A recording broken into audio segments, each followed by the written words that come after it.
ನಮಸ್ಕಾರ. ನಕ್ಷತ್ರ ನಾಡಿ ವಿಶೇಷ ನೇರ ಪ್ರಸಾರ ಕಾರ್ಯಕ್ರಮಕ್ಕೆ ಸ್ವಾಗತ. ನಾನು ಧನುಶ್ರೀ. ಈಗಂತೂ ಪರೀಕ್ಷೆ ಸಮಯ.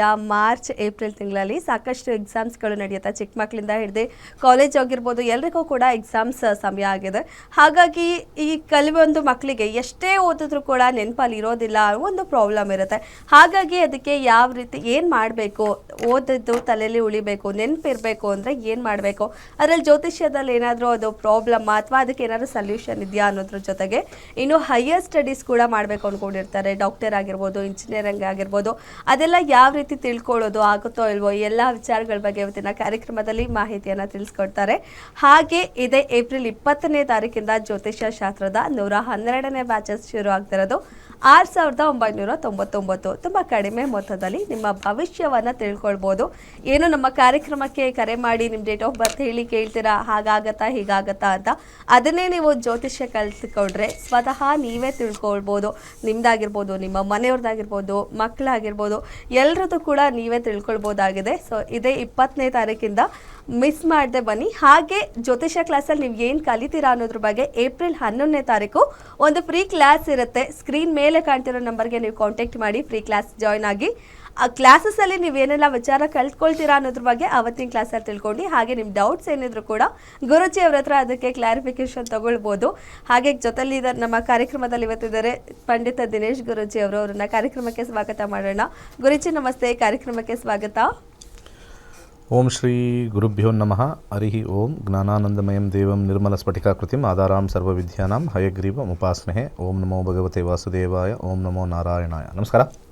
ಎಸ್ ಗುರುಜಿ, ಇವತ್ತಿನ ಟಾಪಿಕಲ್ಲಿ ಹೇಳಿದೆ, ಮಾರ್ಚ್ ತಿಂಗಳು ಪರೀಕ್ಷೆ, ಜೊತೆಗೆ ಸಾಕಷ್ಟು ಮಕ್ಳಿಗೆ ತೊಂದರೆ. ಅದು ಎಷ್ಟೊಂದು ಓದ್ತೀವಿ, ತಲೆಯಲ್ಲೇ ಉಳಿಯಲ್ಲ. ಯಾಕೆ ಆ ರೀತಿ ಆಗುತ್ತೆ, ಏನು ಕಾರಣ ಅಂತ ಹೇಳೋದಾದರೆ, ನಮಗೆ ಗ್ರಹಗಳು ಇಂಡಿಕೇಶನ್ ಕೊಡ್ತವೆ, ಸೂಚನೆ ಕೊಡ್ತವೆ, ಆದರೆ ಗ್ರಹಗಳೇ ನಡೆಸೋದಿಲ್ಲ.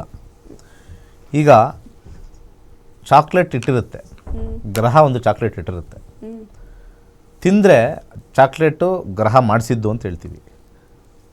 ತಿಂದೇ ಹೋದರೆ ಗ್ರಹ ಕೊಟ್ಟಿಲ್ಲ ಅಂತಲ್ಲ, ನನ್ನ ಸ್ವ ಇಚ್ಛೆ ಬರುತ್ತೆ. ಆ ಕಾರಣಕ್ಕೆ ಮಂತ್ರ ಹೇಳಬೇಕು. ಅರ್ಥ ಆಯ್ತಲ್ವಾ? ಇವಾಗ ಚಾಕ್ಲೇಟ್ ಇರುತ್ತೆ, ತಿನ್ನಬಾರ್ದು.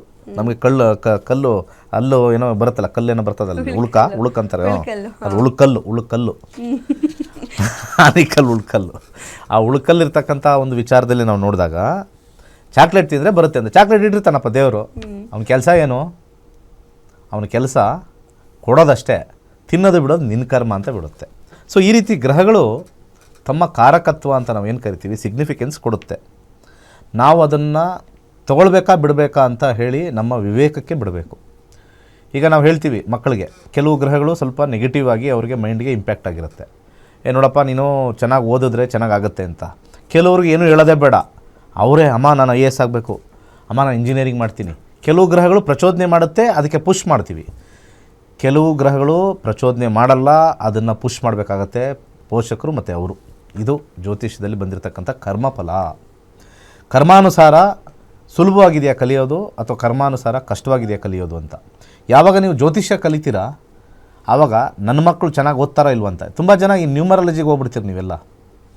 ಯಾರು ಪೋಷಕರು ಮನೇಲಿದ್ದಾರೆ, ಇವತ್ತು ಏನು ವಾಹಿನಿ ನೋಡ್ತಾಯಿದ್ರು ನೀವೆಲ್ಲ, ಒಂದು ಆಲೋಚನೆ ಮಾಡಿ, ಹೌದು ನನ್ನ ಮಕ್ಕಳು ಇಷ್ಟೆಲ್ಲ ಇದೆ, ಓದ್ತಾ ಇದ್ದಾರೆ, ಎಲ್ಲ ಮಾಡ್ತಾಯಿದ್ದಾರೆ, ನಾವು ಜ್ಯೋತಿಷ್ಯ ಕಲಿತು ನೋಡೋಣ ಹೇಗೆ ಅವರು ಯಾವ ಲೈನಲ್ಲಿ ಹೋಗಬೇಕು ಅಂಥೇಳಿ ಭಾಳ ಸುಲಭವಾಗಿ ಕಲಿತಾಗ ನಿಮ್ಮ ಮಕ್ಕಳ ಜೀವನನ ನೀವೇ ರೂಪಿಸ್ಬೋದು. ಹಾಗೆ ನಿಮ್ಮ ಮಕ್ಕಳಿಗೆ ಜ್ಯೋತಿಷ್ಯದ ಮೇಲೆ ಆಸಕ್ತಿನೂ ಬರುತ್ತೆ, ಒಂದು ರೀತಿ ನಂಬಿಕೆ ಬರುತ್ತೆ.